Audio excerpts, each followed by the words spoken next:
රාජ්‍ය සේවය ඇතුළතදී ડોක්ටර් වින්ද අත්දැකීම කොයි වගේද? මෙහෙමයි රාජ්‍ය සේවය මම රාජ්‍ය සේවයට බැඳුනේ මුලින්ම සාමාන්‍ය වෛද්‍යවරයෙක් හැටියට ඇත්තටම මේ වෙලාවේ රාජ්‍ය සේවයේ රස්සාව මට ලොකු දෙයක් නිසා. එතකොට ඇත්තටම මේ වෙලාවේ මගෙන් මහ ලොකු දෙයක් රටට වුණෙත් නැහැ.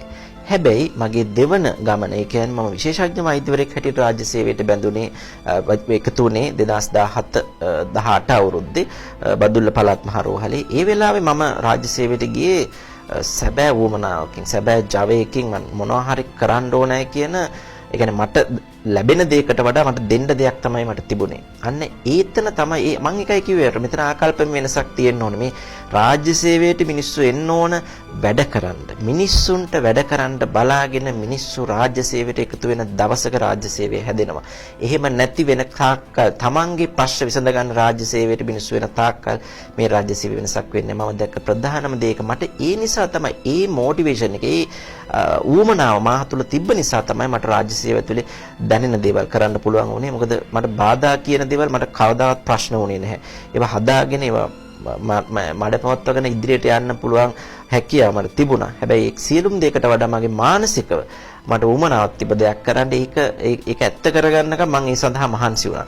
ඉතින් දැන් හැරලා බලනකොට සමහර ලාවට මට හිතා ගන්නත් බෑ. ඒක මම සමහර දැන් ඒ කාලතර වයසටත් පිළිලා නිසා යම් මට්ටමකට. නමුත් ඒ කරපු කැපකිරීම මම උදාහරණයකට මම සාමාන්‍යයෙන් අපි ඒ කාලේ ගම්පහ හිටියේ කලගෙඩිහේනේ පාන්දර 3:45ට නැගිටලා 4යි කාල්ට ගෙදරින් පිටත් වෙනවා කලගෙඩිහේනේ ගෙදරින් 8:00 වෙනකොට බදුල්ලට යනවා කොහෙවත් නවත්තන්නේ මොකද ඒකක් බොන්නවත් සාමාන්‍යයෙන් අතර කරන්නේ ඒ ගියාට පස්සේ ඉන්න රෝගීන් කන්දරාව එක්ක මම කිසි දවසක මම බදුල්ලේ අපේ මොකද මගේ යුනිට් එක තියෙන තැන ඉඳලා මේන් කැන්ටින් එකට ටිකක් දුරයි ඒ නිසා යවෙන්නේ දවල් කෑමක් බොහෝ දුරට නැහැ හවස 4:00 අපි එක දිගට වැඩ කරනවා. මොකද ඒ වැඩ කිරීම ඇතුළත කොයි වෙලාවකවත් මට ওই වෙහෙස දැනලා නැහැ. ඊට පස්සේ ඒ නිසා මට පුද්ගලික අංශෙත් තාම විශාල රෝගී ප්‍රමාණයක් ඉන්න කොහොමද රෑ 9-10 වෙනකම් එක දිගට වැඩ කරනවා. ඔය විදිහට වැඩ කරපු කාලයක් මගේ ජීවිතේ තිබුණා.